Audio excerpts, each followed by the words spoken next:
Hi there, and welcome to the Skylight Books author reading series. If you'd like to learn more about us and our many upcoming author events, please visit skylightbooks.com, where you can browse our inventory, buy books, and join our Friends with Benefits Club. You can also follow us on Twitter, Tumblr, and Facebook. To speak to a real live bookseller like me, please call 323-660-1175. Thanks for your support, and enjoy. The Unpassing has been described as stunning, poetic, and lucid. Chia-Chia Lin is a graduate of Harvard College and the Iowa Writers' Workshop. Her stories have appeared in the Paris Review and other journals. She lives in the San Francisco Bay Area, and The Unpassing is her first novel. Jamel Brinkley is the author of A Lucky Man, Stories, a finalist for the National Book Award in Fiction, and winner of the Ernest J. Gaines Award for Literary Excellence. His writing has appeared in the Best American Short Stories 2018, among other places. He is a graduate of the Iowa Writers' Workshop and is currently a Wallace Stegner Fellow in Fiction at Stanford. We're delighted to have both Chia-Chia Lin and Jamel Brinkley with us this evening.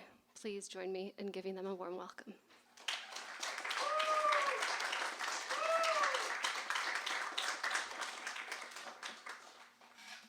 Okay. Can you hear me okay? Thank you to Skylight for having me. And thank you also to Jamel, who's such a good friend. He flew down to LA to have this conversation with me, for which I'll owe him forever. I love that there are 3 babies in the back. It might make for an interesting soundtrack, but I love it. Like, let them cry. It's fine. One of them is my own. So if you're like, why is there a baby screaming mama in the back? That's my child. So I'm going to read, I guess, from the first chapter. And I'm going to jump around a little bit. And I'll just start, and then I'll maybe give a little bit of context after I do the next jump. Is this okay? Okay. During an uneventful part of my childhood, my mother walked into the room with a plate of loose, washed grapes. She collapsed. Grapes thudded dully on the carpet. One rolled under the couch. The plate lay overturned, and my mother's body was beside it, limbs splayed. My sister, Pepe, and I remained very still. "Don't cry," she whispered to me. But she was the one who was starting to cry. Her bottom lip hung open, and her halting breath slid out. Sunlight glossed the spread of my mother's hair. I saw veins of red in all that black. I felt a compression of everything I knew to one hard nut. Things ended. You couldn't stop things from ending. My mother's back twitched. Her limbs reordered themselves. She sat up. "I was testing you," she said. She was angry. She clawed at the grapes on the carpet, collecting them to be washed again. "Why were you just sitting there? Why didn't you call for the ambulance?" Neither Pepe nor I could say a word. "You didn't do anything." As my mother rose from the floor on a swell of indignation, the plate she held tipped forward and back, and grapes rolled right up to the precipice. "What kind of children have I raised? Tell me, do you want to be orphans?" I wish I'd never felt it, that relief, that total unburdening. My mother had wanted to teach us a lesson. What I'd learned was reversal. Things that had been splintered could be intact again. Not long after, when we faced events that caused us sorrow, I yearned for that same erasure. Undo this. But although we tried, each in our own way, no one was able to go back even one step. Okay, so I'm going to jump forward to another scene. And I think I need to tell you the family is a mother and a father, and the oldest sister, her name is Pepe, and then the narrator is a 10-year-old boy, and he has a younger brother, Natty, and the youngest sister, Ruby. So it's a large family. And Ruby is 4 years old. And one day after school, Gavin starts to feel sick and becomes more and more disoriented, and then wakes up, and we realize that he's waking up from a very severe illness, which later turns out to be meningitis, and that his little sister had it too. And this takes place in 1986, the year of the Challenger explosion as well. Pepe was the only one home when I woke. "How are you feeling?" she asked. From my bed, I could see Pepe lying on her stomach, kicking her legs. My pillow obstructed part of my view. Her bare feet swung in and out of my sight. "What time is it?" I asked. 1 or 2, she said. She was still in her sleeping clothes, a set of faded blue long johns with sleeves that were too short. The elastic at the wrists was loose. Her long black hair was tied back, and the shorter front pieces were matted to her temples. When I swung my legs out from under the covers, I was wearing pants I had never seen before. "It's Tuesday," she added. "You went to the hospital." "You're not in school?" I asked. She didn't respond. Her legs pedaled the gummy air. "We have to go," I said. "They're showing the launch. Did we miss it already?" She nodded. "Yeah, it was last week." "Last week?" I said. "It exploded," she said. "What?" "Everyone died," she said. She sat up and stared at me, evaluating something in my face. "What are you talking about?" "There was a huge cloud of smoke," she said, "and then nothing came out of it, no shuttle." I shook my head, trying to find room for what she was saying. "There's something else," she said. She pushed at a spot on the bridge of her nose. Her face was completely bare, and her hair was clawed back. Behind her thick glasses, her lashes were sparse, and her eyes were very small and black. Suddenly, I was afraid to look at her face. I tried to smooth the folds in the fitted sheet.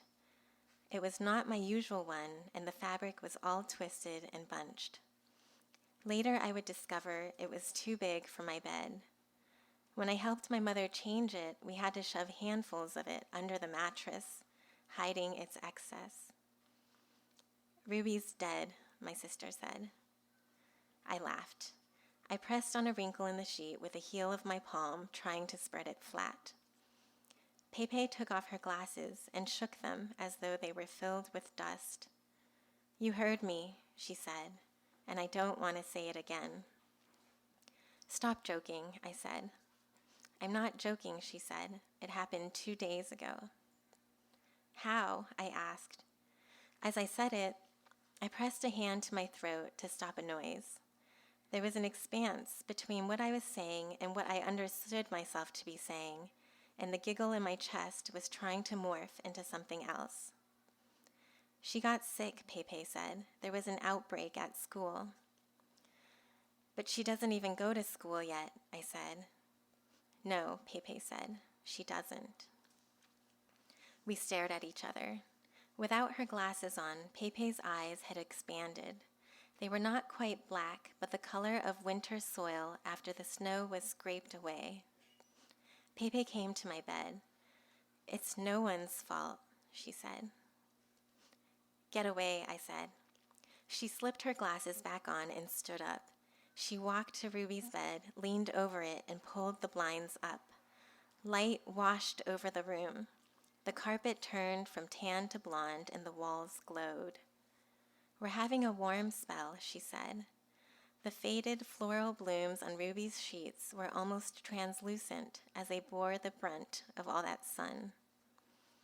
I gazed at Ruby's bed. It was neat. Her pillow was missing, though, and that one small absence made me uneasy. After Pepe left, I made my way to the window. I sat there trying to adjust my eyes to the light. Outside, at the end of our dirt driveway, were 4 trash bags, each opaque black and straining with contents I couldn't fathom. Soon I would find myself searching for things around the house: my backpack, my coat, my shoes. My mug, which I had chipped against Natty's mug, in a test to see whose was stronger. It began to seem that everything I had ever touched was missing, or at least the things most familiar to me were gone. Okay, I'm going to skip just a little bit more, and I'll read to the end of the first chapter, and this is just later that night. The children are getting ready to go to sleep, and they all sleep in the same room. In the kids' room, my mother took my hands. She swung them as though to begin dancing, but it was not a dancing expression she wore. My arms began to hurt. I was afraid she would pull them off. "How are you feeling?" she asked. "Fine," I said. "Is there some part of you that is hurting?" she asked. "Not really," I said. "What part? Is it your head? Do you need medicine?" Pepe was already asleep, or pretending to sleep, though it was only 8 or 9. I went to lie down too. "Are you cold?" my mother asked. "I pulled these from the basement for you." She patted the stack of extra blankets at the foot of my bed. "Did you get these from the basement too?" I gestured at the strange sheets I was lying on and the comforter she was trying to pull up to my eyes. They smelled earthy, a kind of settled damp. I kicked the whole stack of blankets to the floor. "What hurts?" she asked. "Please tell me what hurts." "There's something heavy," I said. "What do you mean?" she asked. "Where?" But the weight on me made it hard to speak. From his bed, Natty said, "When is Ruby coming home?" My mother's eyes stretched to fill her sockets. "Ruby is still lost," she said. "She can't find her way home." "Still?" Natty asked. "We don't know where she is, so we can't get her back, you see, because we don't know where to look." My mother drifted to Natty's bed and squatted down to his height. "You're the smallest one now. Sometimes it's nice to be the smallest." "Where can we find her?" Natty asked. "I don't know," my mother said. "I don't know where. That's what lost means." "But where is she lost?" I said I don't know. "Where?" Natty asked. My mother stood up. "I told you I can't do anything. You don't think I'd find her if I could?" "Why are you doing her laundry?" Natty asked. I scanned the bedroom. Ruby's bed was now missing its sheets, as well as its pillow. After my mother left, Natty came to the edge of my bed and said, "Do you know where Ruby's lost?" "I don't know anything," I said, and it was utterly true. I scratched at the wall. "Where is she lost?" he asked. Each time he asked, it was like the fireweed turned to seed in autumn, sending so much fluff into the air we were choking on it. I squeezed my eyes shut as he said, "Please tell me, where? Please." He sent his cottony seeds up, and they drifted around, trapped in the room with us. We lay in the dark, shifting between fretful wakefulness and rickety sleep. They were hard to tell apart. Whenever I was awake, someone else was too, rustling or flipping over or coughing, the kind of cough with intention behind it, placed out there just to puncture the silence. In the early morning, I opened my eyes. From the window, there came a deep blue luminescence. By feel, I knew it was around 5 or 6 on this winter morning. Dark and joyless, but with a scrap of a promise. More than this, there would be more than this. Someone was sleeping in Ruby's bed. My whole chest seized. But almost instantly I saw, even in the minimal light, that the figure was much too big. It was not Ruby, but my father. He slept on the bare mattress without a single sheet or blanket, wearing his heavy work clothes. His belt buckle was off to one side. I couldn't tell if his eyes were closed and watched to see if he was awake or asleep. He did not so much as twitch. It meant he was awake. Studying him, I drifted. When I woke again, it was 8 o'clock, and Ruby's bed in its entirety was gone. I went to the window. The mattress had joined the pile at the end of our short driveway. One long edge rested in the remnants of snow. The legs of Ruby's bed frame had left 4 divots in the bedroom carpet, and when I sat inside those corners, I could pause the emptiness that was cracking open in me. But if I was on the other side of the room, sitting in my own solid bed, then I could plainly see that the room had changed, and I could feel it too, not just a shifting or rearrangement, but a gutting. When Natty woke, he sat up and stared at the void. He might have been caught in the head fog of any ordinary morning, except he continued to sit there without speaking for a period of time that grew and grew. The longer he sat there, the more unfamiliar he looked to me, both smaller and older than I had ever known him to be. Natty, I said. I placed myself in his direct line of sight. His eyes finally focused on mine. We're late for breakfast, I said, feeling that I had taken a great leap. I didn't know whether there was any breakfast. I didn't know what was down there waiting for us. He started to cry. His voice was shredded. I realized he was forming words. She needs her bed, he said. She needs to have her bed. I sensed I should touch him. He was only an arm's length away, but the way he was crying scared me. It felt risky even to glimpse it. I thought of a place we had once seen while picking blueberries. Above Turnagain Arm, along a dirt path that followed the bluffs, where sour blueberries grew low to the ground, there was a spot of earth that had fallen away. You could inch up close and look way down the scoured face of the cliff and see a small, dark, rocky cove, which had surely never been touched by a human being. It was refilled and refilled and refilled by the unknowable ocean. Thanks.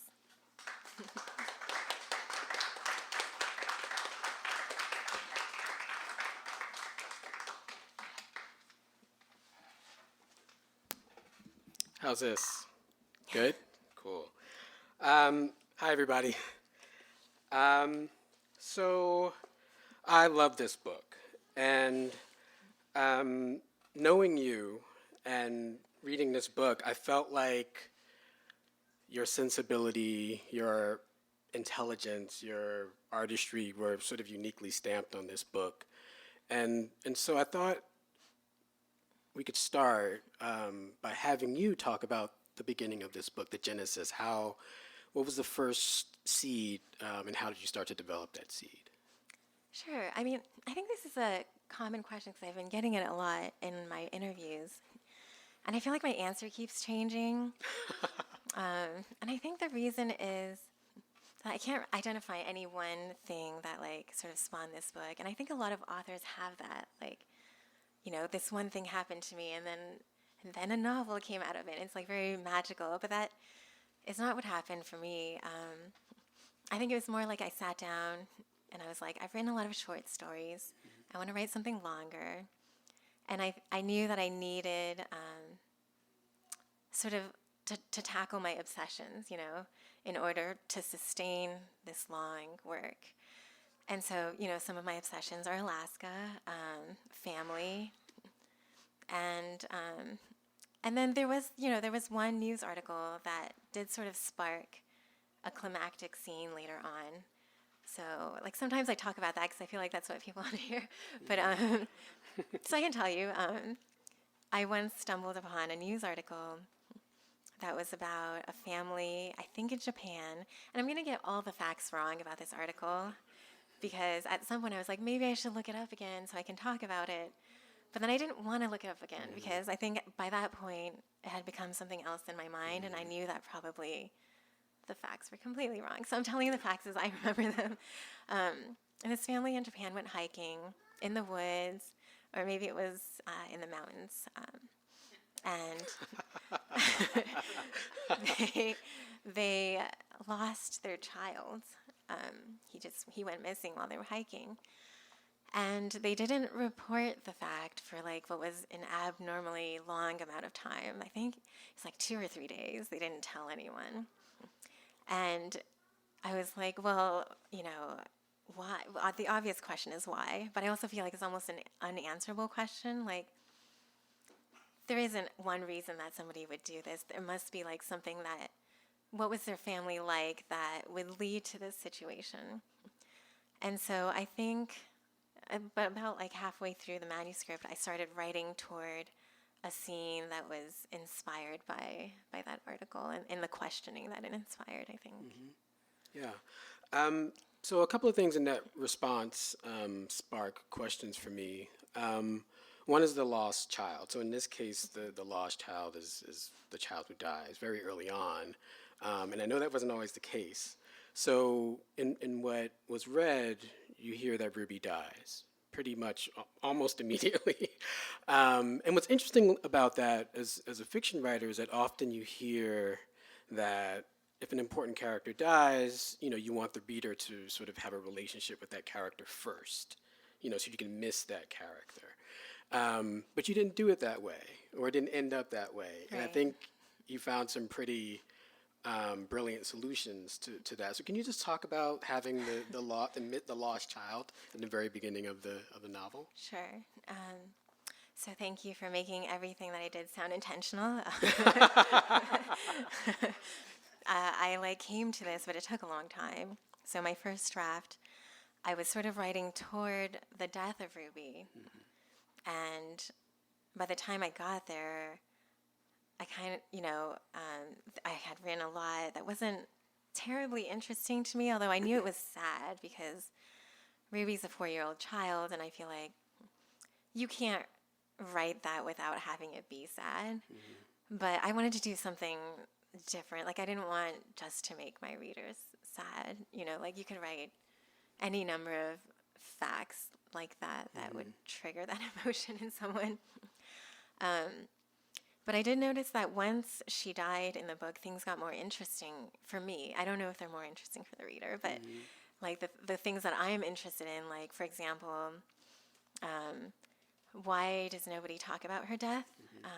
Why is this family, why does each family member need to go onto their own completely separate journey of grief when they're dealing with the same exact event, things like that. So I just kind of chopped off everything that came before. I mean, I don't want to make it sound like so dramatic, but I saved parts that I liked and found a way to work them in later. But yeah, I cut off a lot, and I felt like it energized the story in a different way that I found I liked. And now I feel like, maybe some readers might feel like Ruby, the girl who died, is not in the pages enough, that they don't really know her at all, so they don't care that she died. But to me, that's not really the point. Like, it doesn't matter to me whether the reader cares about her or her death. It's more whether they care about the family and sort of the ramifications of her death. So yeah, it kind of became sort of a different book, I think. Yeah, well, I have to say from my experience of the book is that she is in the pages, very much so. And you mentioned the silence that emerges around her death in the family.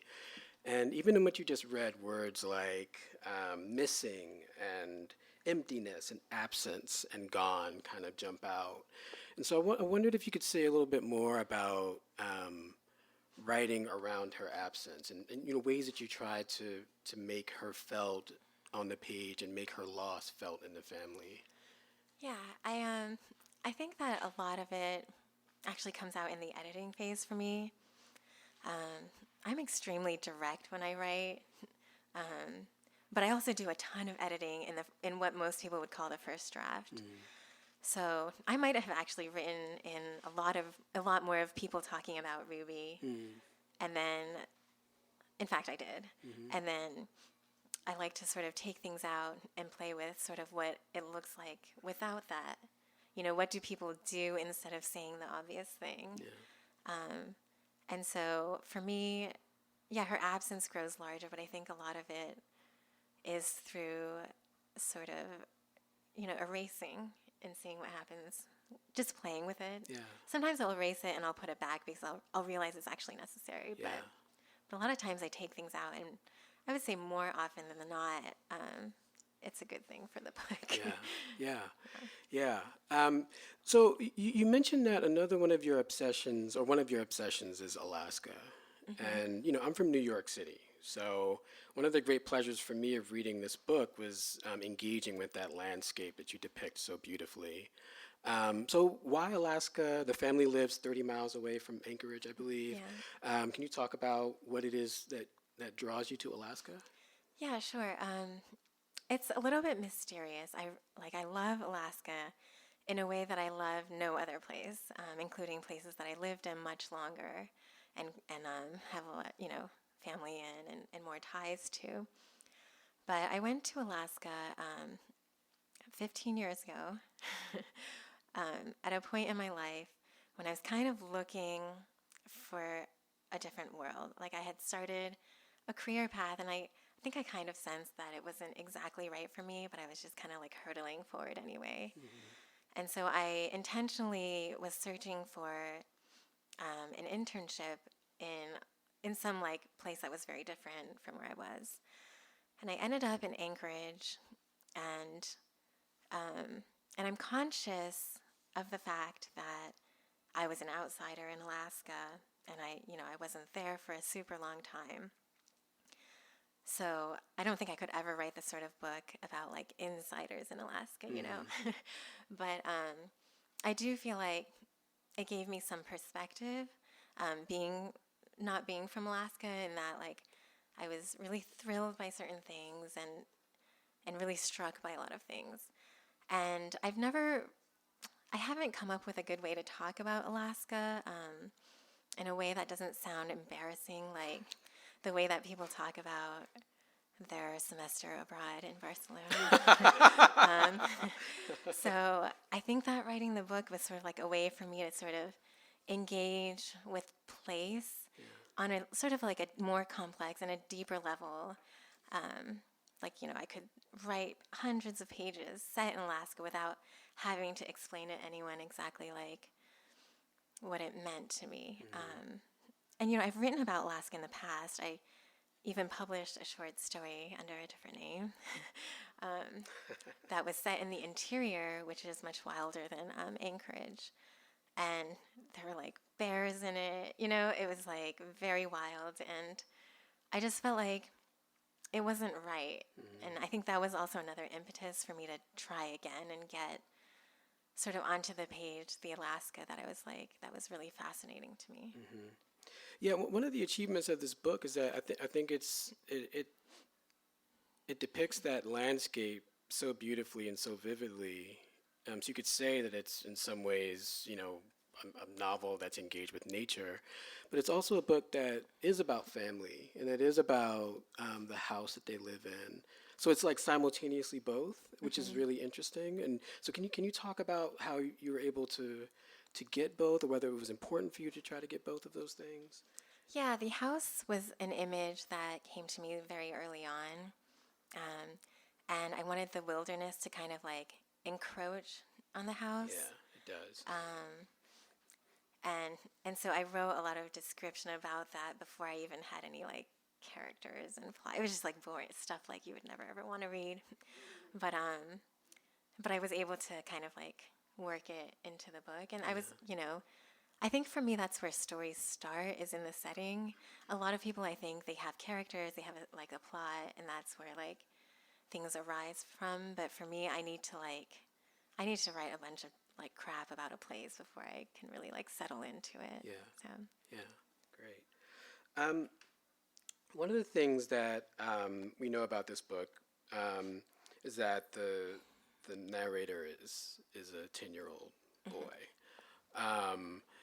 And I said this in my endorsement of the book, but one of the things that I really love about it is the way that you're able to capture children.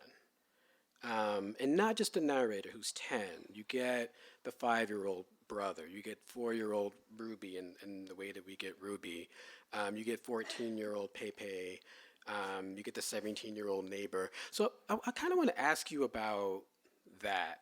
Because I think that's hard to do well. Like, what are you tapping into when you're sort of capturing like, do you remember your childhood particularly well? Or do you like observe children? Like, how are you doing this? I have the worst memory in the entire world. I remember nothing from my childhood almost.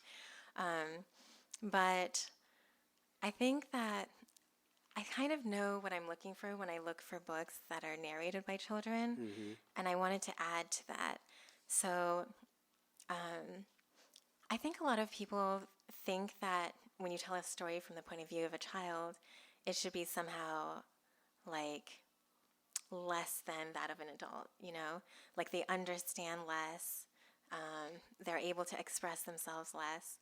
But I think that's really untrue. I think they see things a little bit differently, and I think they feel things really differently. Like, you know, I have a son now, and within the span of 10 seconds, he'll laugh, and then he'll cry, and then he'll laugh again.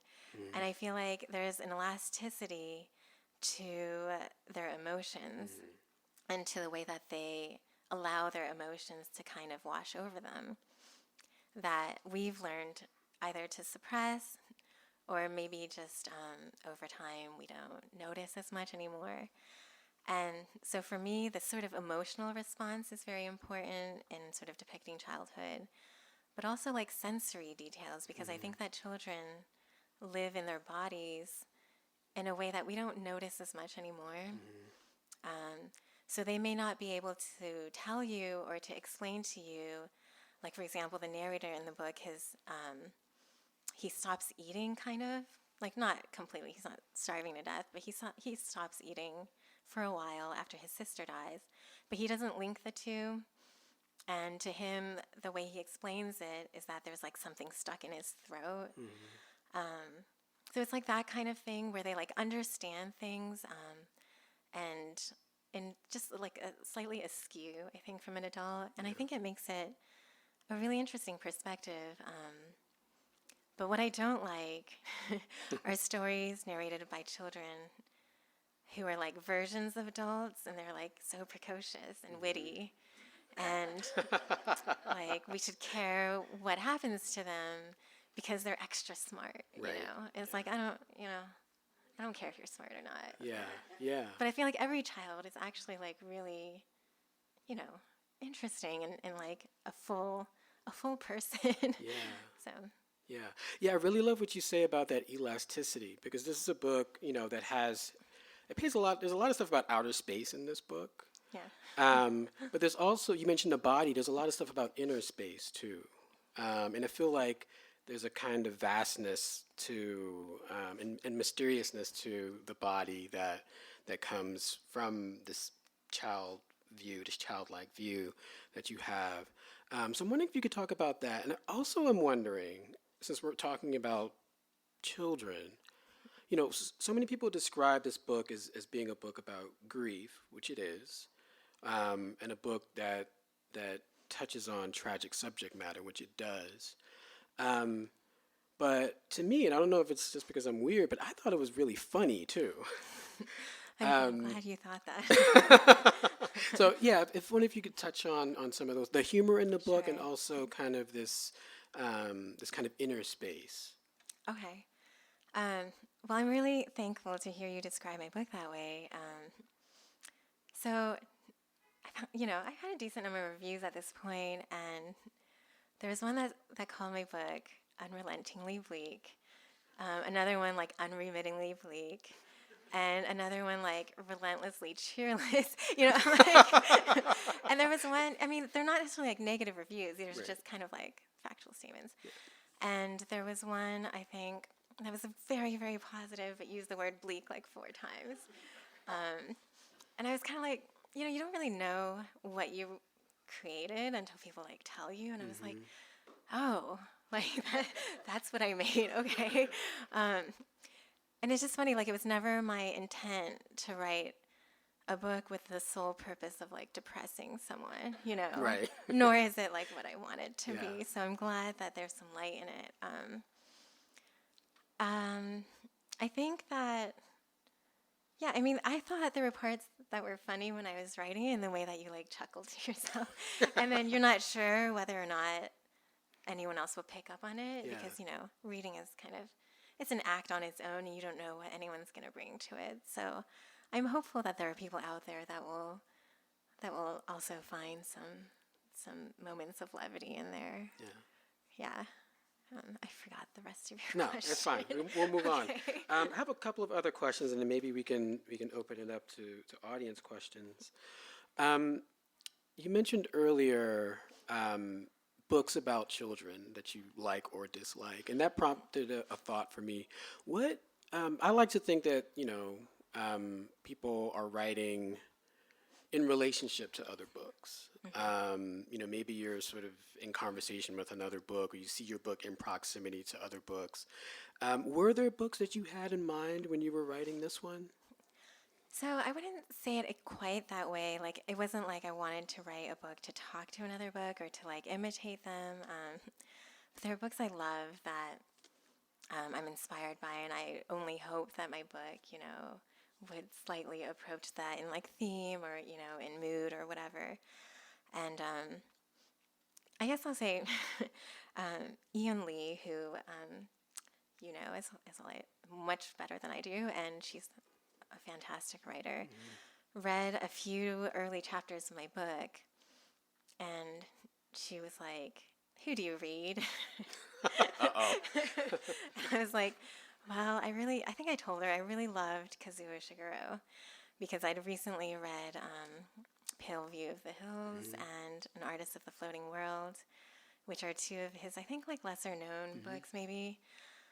And she was like, "Are you trying to do something like that?" And I was like, kind of. Because he has these narrators that like, they're telling you one story, but actually, if you read it with enough kind of like openness, they're telling you a different story, right? Yeah. I had been trying to do something like that. I had an adult narrator in that version, and he had flashbacks to his childhood, and it was really garbled. And she was like, "Don't do that." She said something about like my spine growing crooked or something, like, which I took to mean like basically like he does something so hard to do or so unique that like your book is gonna start like growing like weird, And so I thought about that a lot, and she was right. So I reordered my book. It's now like chronological, and it's now much more limited in span. And I think it was helpful. Like, I started to realize actually what I was writing about, which is sometimes very hard to see. Yeah. And I think that often when we do time jumps, it kind of masks things sometimes, so that it takes longer for you to realize, like, because it's so messy, it takes you longer to realize like what's actually happening in your book. So that was a failure, I think, of imitating somebody. Is like kind of your question. Yeah.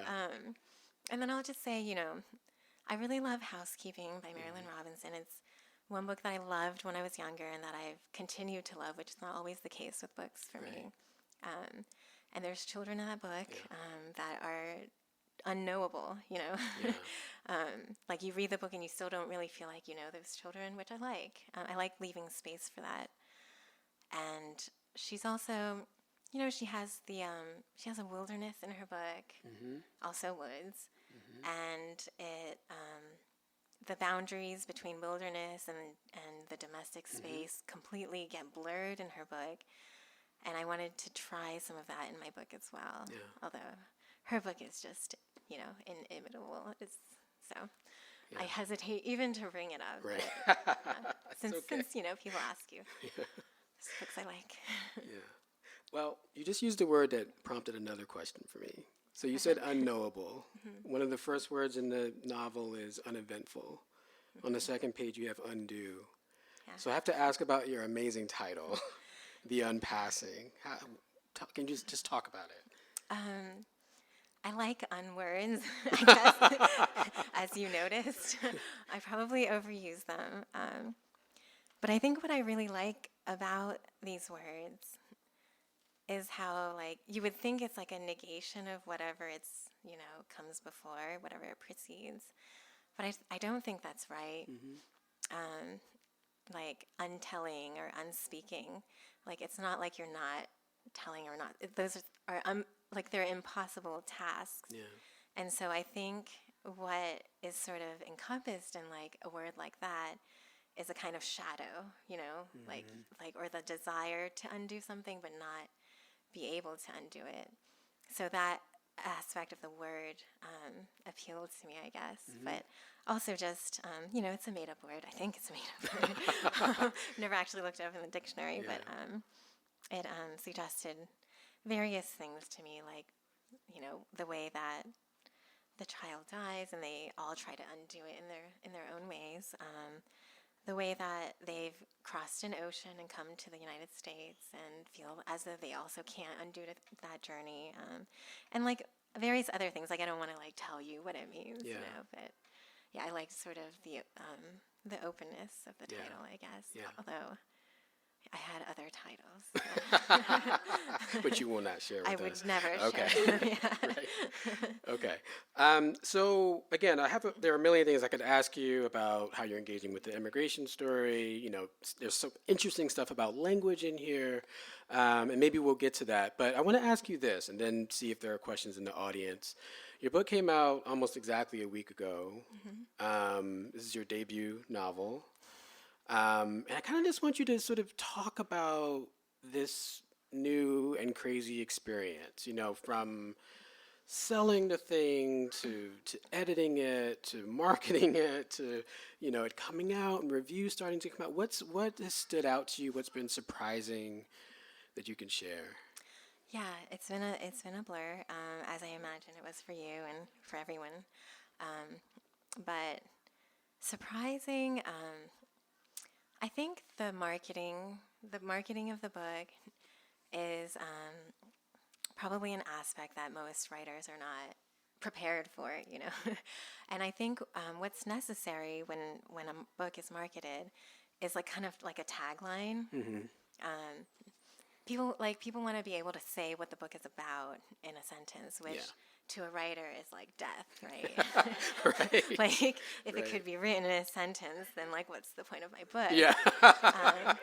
So that's been really hard for me because, any tagline would be hard. So I think my tagline is immigrant family in Alaska. And, so there's this constant tendency to want to push back on that or to, like, create nuance.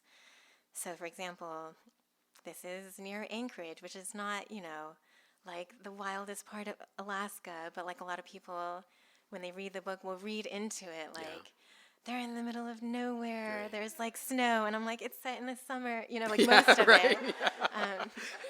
And so it's hard to, like, keep that stuff at bay, like, what people think it's about or want it to be about, or just, I don't know, like, they bring their own assumptions, I suppose.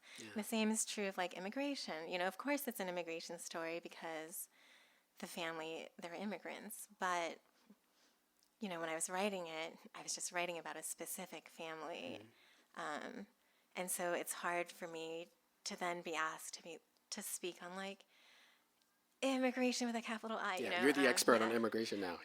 So all that has been, I guess, not entirely surprising, but really, really hard. So I'm trying to find ways to acknowledge that it's necessary, but also to, like, sort of dig in a little wherever I can. And then the other phase that was really surprising to me was the editing phase.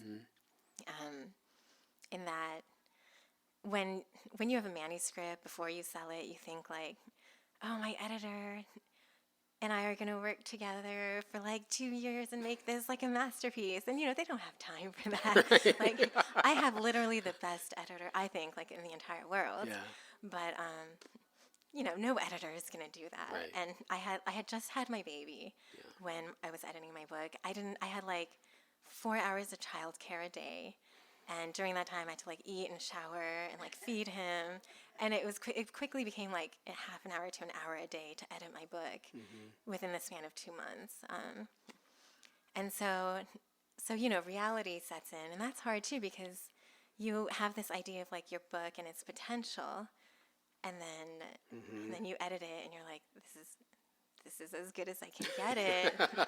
And there's a discomfort with that, like knowing that it'll never be any better than that, and that's always going to be your first book, you know. If you're lucky enough to write a second one, well, this is it. You know, like I can't like undo this now. So yeah, that was surprising to me. I always thought editing would be like, you know, it would bring me to like a pinnacle. Yeah. Great. Well, of course, I have other questions, but we have all these beautiful people in the audience. So let's open things up and see what people have to say. I was wondering if that's appropriate for older children or teens. I guess, you know, it's the sort of thing that I would have read when I was that age. And I guess it depends on like if you think there's anything that's inappropriate. You know what I mean? Like it's sad. Sad things happen. I think teenagers know that. I think that if I'd read this book as a teenager, there's probably things that are unspoken that I might not have read into the book, but I think that's okay too. Yeah, I think part of like having a book is just the range of people that you realize are going to come to the book and sort of being open to that and inviting of that. Yeah. Yeah. I'm interested in your relationship to Alaska. You told us how you got there and for how long you were, and then you're not there now. Yeah. Do you have that all abiding love of Alaska? I mean, yes, I love it, but I also, you know, I don't live there right now. I worked there for a few months, and it was during the summer, and the summer is an interesting time because the days are so long, you almost get like kind of 2 days in one. So I would work 9 to 5, and then I would get out of work, and somebody lent me like this dying stick shift Subaru that I learned to drive, and I would drive it and just spend another full 6 hours hiking. And I just felt like there's no other place. Like, of course, the winters, make up for that. But when I was there, I was like this, I felt like really alive in a way, and also like it was just so expansive in a way that I'd never seen before, and that lives kind of in my mind still, in that you can almost do whatever you want out in the wilderness, and nobody will ever know. And there's something that is really interesting about that, both comforting and terrifying at the same time, which I'm drawn to, I think. So I did a lot of backpacking out there. I went to Denali 3 times, and each time I backpacked out there, you wouldn't see a single person. There aren't trails; it's backcountry. So you're just kind of like pushing your way through brush, and I got terribly lost. I had some life-threatening experiences. So I don't want to glorify it as in a way, but I also think that I had a lot of experiences I wouldn't have had otherwise, and so I think that's partly why it stayed with me for so long. So, since I became a parent, I experience stories about particularly tragedy in childhood very differently. And so I was wondering, as you were editing, having just had a baby, did you need to rewrite some of the tragedy of Ruby, or were there aspects that hit you harder than you intended them to, or what was that experience? Yeah, that's an interesting question. I mean, I'd been worried that after having a child, I would realize that anything I'd ever written about children would be really false, Maybe I didn't have enough time to think about it, but I didn't worry about that so much. And I guess, I'm used to writing about things that aren't directly from my life, although I do also sometimes write from my life. And I think I write from kind of more emotional truths rather than factual truths. And so for me, the emotional situations retained, kind of an honesty that I don't think I would need to change. So, I mean, that's, I guess, a relief, since my inclination is always just to like erase everything.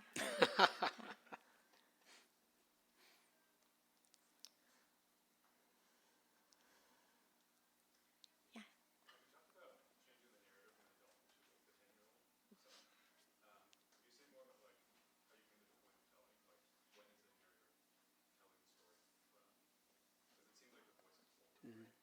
Sorry, can you say that again? Yeah. Yes. I wasn't sure. Well, when I started writing it, there were many scenes when he was an adult, and so I think that the voice kind of came from that point in the future. But I kept that voice even though the story is told when he's 10, and from like a pretty close telling too. And sometimes, like occasionally I'll step back, but mostly I like to keep it really close. But I wanted to keep that sort of far away voice because I think that it sort of gestures at the time span that I wanted to gesture at without necessarily having to like cover it. So most of this book takes place within a year, but I wanted to gesture at the idea that what happens to this family sort of lasts for longer than that, for many, many years. And so I think having a voice that kind of is like more distant like that gave me that ability without pushing me so much into the future, although it does go into the future a little bit. Mm-hmm.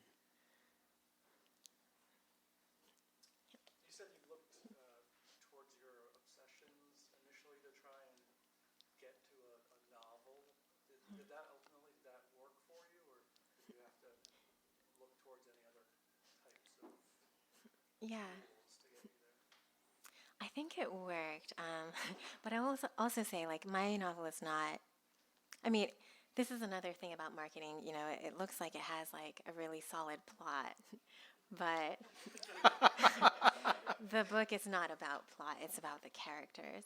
So I think when you write a book like that, I think following your obsessions will take you pretty far because you're obsessed with them for a reason, and so you probably have a lot of material to work with. If you were writing more of like a plot-driven book, then I would say that you probably need something else mixed in, like an outline or. I mean, I don't know how those people write.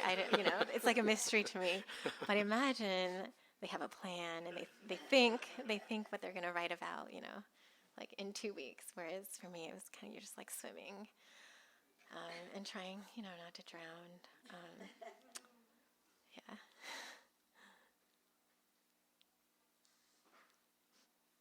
Can I ask, is there a particular character that you feel really close to or confounded by when you were writing, or surprised by any particular character that you, like, that's your person in the book?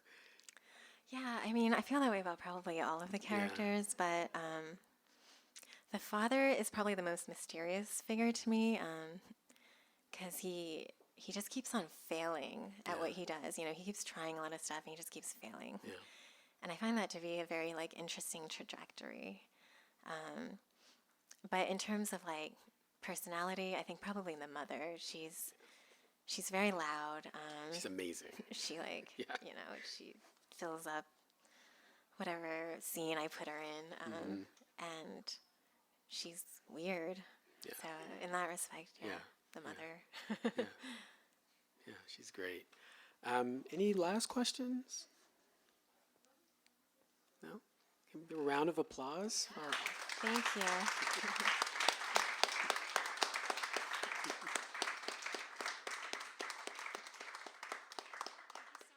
Thank you so much. And thank you. You've been listening to the Skylight Books author reading series. Don't forget, you can listen to this and all of our other great podcasts at skylightbooks.com. Thanks again for stopping by, and we hope to see you soon.